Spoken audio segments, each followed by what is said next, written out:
Good evening. I'm Brian Reagan. This is Tyler Kelly. And tonight we are looking at Genesis chapter 14, verses 1 through 17 in our Twilight talk on Abraham. And it came to pass in the days of Armaphel, king of Shinar, Arioch, king of Elazar, Kedorlaomer, king of Elam, and Tidal, king of the nations, that they made war with Bera, king of Sodom, Birsha, king of Gomorrah, Shinab, king of Admah, Shemeber, the king of Zeboim, and the king of Bela, that is Zoar. All these joined together in the valley of Siddim, that is the Salt Sea. 12 years they served Kedorlaomer, and in the 13th year they rebelled. In the 14th year, Kedorlaomer and the kings that were with him came and attacked the Rephaim and Ashtaroth, Karnaim, the Zuzim of Ham, Emim of Shavah, Kirjathaim, and the Horites in their mountain of Seir, as far as El Paran, which is by the wilderness. Then they turned back and came to En Mishpat, that is Kadesh, and attacked all the country of the Amalekites, and also the Amorites who dwelt in Hazezon Tamar. And the king of Sodom, the king of Gomorrah, the king of Admah, the king of Zeboim, and the king of Bela, that is Zoar, went out and joined together in battle in the valley of Siddim, against Kedorlaomer, the king of Elam, Tidal, king of nations, Amraphel, king of Shinar, and Arioch, king of Elasar, 4 kings against 5. Now the valley of Siddim was full of asphalt pits, and the kings of Sodom and Gomorrah fled. Some fell there, and the remainder fled to the mountains.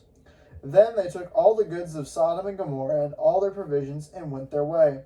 They also took Lot, Abram's brother's son, who dwelt in Sodom, and his goods, and departed. Then one who had escaped came and told Abram the Hebrew, for he dwelt by the terebinth trees of Mamre, the Amorite, brother of Eshcol and brother of Aner, and they were allies with Abram.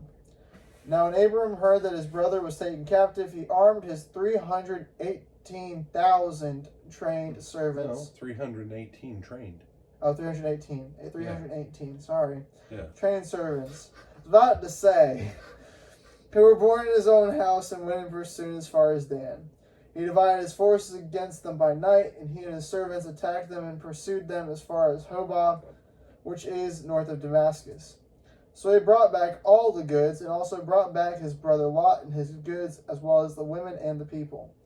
And the king of Sodom went out to meet him in the valley of Shaveh, that is the king's valley, after his return from the defeat of Kedorlaomer and the kings who were with him.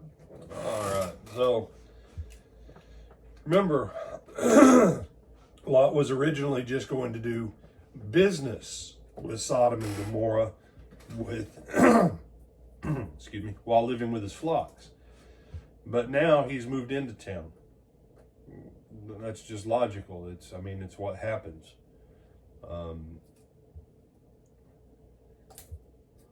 War ensues. Kedorlaomer and the other 3 kings with him go against these other 5 kings. It works for a little bit more than a decade. Then the other kings, they get tired of tribute and whatever else Kedorlaomer and the other kings had laid upon them. So they decide they're going to fight back. Well, you have to put down rebellion. You have to. And Lot gets taken captive. We don't know if Lot went out with the military forces with Sodom and Gomorrah, if he just got captured because he was in the city. That part's a little bit unclear. Point is, everyone knows that Lot is attached to Abram the Hebrew. Don't miss that these kings all left Abram and his flocks and his allies alone. And the distance between the two, if you understood how small Israel really is, the distance between the two, half of Georgia is too big for Israel. Okay? The entirety of Israel. Yeah, the entirety of what we understand as Israel. You say, well, it wasn't Israel then. I know that, but I'm giving you Israel, that in your head you can see that modern nation state. Cut Georgia in half and then chop a little bit more off, and that's about the size of Israel.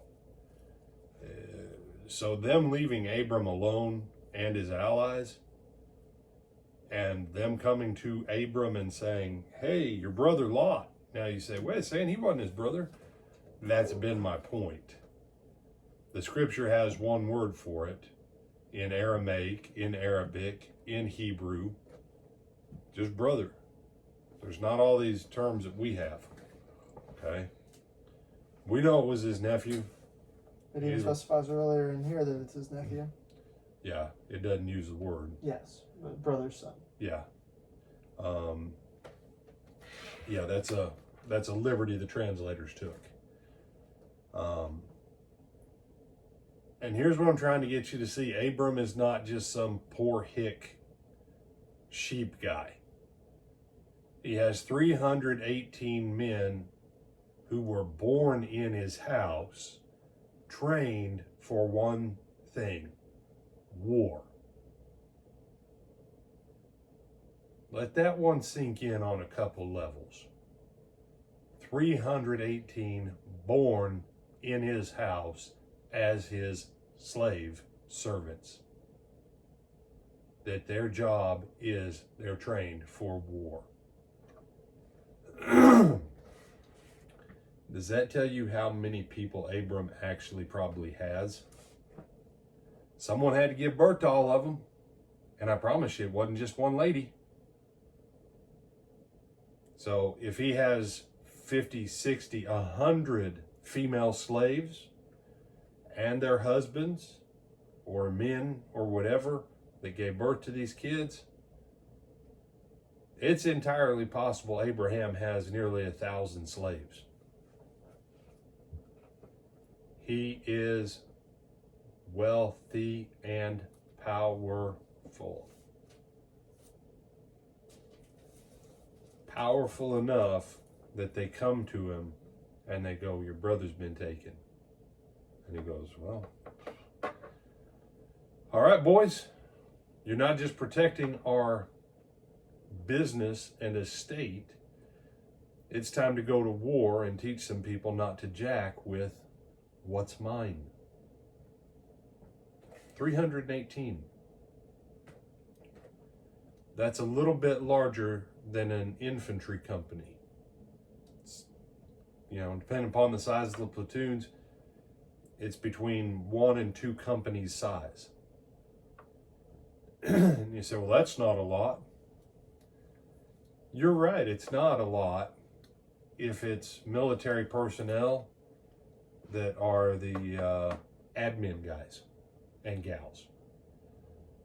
When it's 318 guys that all they do is train for war as infantry, those 318 guys, if they're properly trained, and I'm thinking about a branch that I know of in particular, those 318 guys are worth about 15,000 of anything else. No. Yeah. Alexander the Great, even with the losses he incurred, was still able to run 20 to 50 to 1 odds against opposing armies because his guys, that was what they knew. And they would have kept going, but he got to the bottom of the Himalayas in India and he's like, let's cross these mountains and go whip all those people.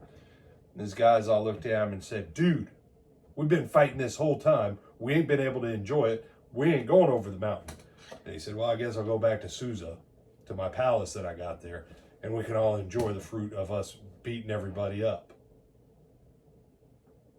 He did it with fewer men than everyone he ever went against, and he whipped them all. Do you think Abraham's just some poor shepherd dude? Some little poor ignorant shepherd getting a blessing from God? Yeah, he did get a blessing and promise from God. And he used it, and he's got his own standing military. That's why I'm telling you. When Abram left, when him and his dad left with part of their family, Ur of the Chaldees, and they went to Haran. And this is just my hypothesis. I think they had a kingly issue with the family of Nimrod. that was off of the descendants of Ham and all that. And because Abraham, he's not just some, 2-bit hillbilly that never got out of first grade. Nope. No. So, you have some other thoughts on this one, my brother? No, sir. With that, we bid you good Evening. evening. And Lord willing, we'll see you in the morning.